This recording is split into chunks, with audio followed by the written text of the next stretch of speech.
نیک لوگوں کا، پرہیزگار لوگوں کا، وہ بھی ماں باپ کو گالی دیتے ہیں۔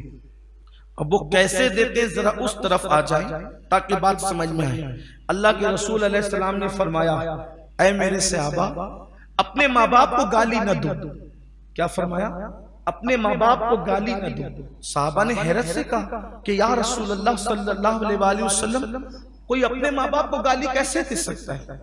ظاہر سی بات ہے وہ نیک لوگ تھے، پرہیزگار تھے، اللہ والے تھے، تو ان کو حیرت ہوئی کہ یا رسول اللہ صلی اللہ علیہ وسلم کوئی اپنے ماں باپ کو گالی کیسے دے سکتا ہے؟ اب دیکھو ہم ایک دن میں اپنے ماں باپ کو کتنی گالی دیتے ہیں، ذرا اس پہ دھیان دینا۔ اللہ کرے جن تک بات پہنچے ان کو احساس ہو کہ ایک دن میں اپنے ماں باپ کو تم کتنی بار گالی دیتے ہو۔ تو صحابہ کرام نے عرض کیا یا رسول اللہ صلی اللہ علیہ وسلم اپنے ماں باپ کو کوئی گالی کیسے دے سکتا ہے؟ تو آقا کریم صلی اللہ علیہ وسلم نے فرمایا تم کسی کے ماں باپ کو گالی مت دو، کیونکہ جب تم کسی کے ماں باپ کو گالی دیتے ہو تو جواب میں وہ پلٹ کر تمہارے ماں باپ کو گالی دیتا ہے۔ تو مطلب تم ہی نے گالی دی اپنے ماں باپ کو، کیوں؟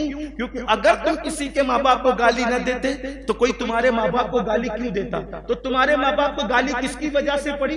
تمہاری وجہ سے۔ اس لیے تم اپنے ماں باپ کو گالی مت دو، یعنی تم کسی کے ماں باپ کو گالی دو گے تو وہ پلٹ کر تمہارے ماں باپ کو گالی دے گا۔ اسی لیے اللہ کے رسول علیہ السلام نے فرمایا اپنی بیوی کے سامنے اس کے ماں باپ کو برا مت کہو، کیوں؟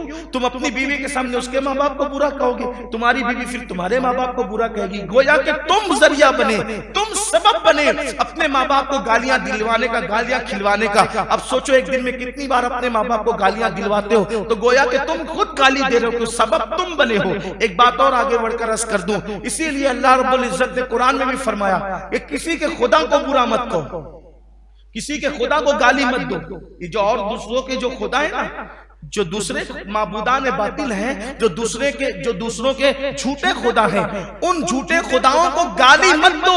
اگر تم ان کے جھوٹے خداؤں کو گالی دو گے تو وہ پلٹ کر تمہارے سچے خدا کو گالی دے گا۔ اس لیے دوسروں کے مذہبی رہنماؤں کی حد تک نہیں کرنے کی ضرورت ہے، ان کو گالی دینے کی ضرورت نہیں، ان کی برائی کرنے کی ضرورت نہیں ہے۔ وجہ کیا ہوگی؟ کیونکہ ہم ان کو کچھ برا بھلا کہیں گے، وہ پلٹ کر کے ہمارے بزرگوں کو، ہمارے آقاؤں کو، ہمارے خدا کو، ہمارے نبی کو برا کہیں گے۔ یعنی اسلام کتنی احتیاط بتا رہا ہے، کافر کو گالی دینے کی اجازت نہیں، شیطان کو گالی دینے کی اجازت نہیں، دوسروں کے جھوٹے خداؤں کو گالی دینے کی اجازت نہیں۔ اب آپ مجھے بتائیں پھر ہم کس راستے پر جا رہے ہیں؟ اس لیے اللہ کے بندو اللہ کی بارگاہ میں سچی توبہ کرو اور اللہ کی بارگاہ میں پلٹو۔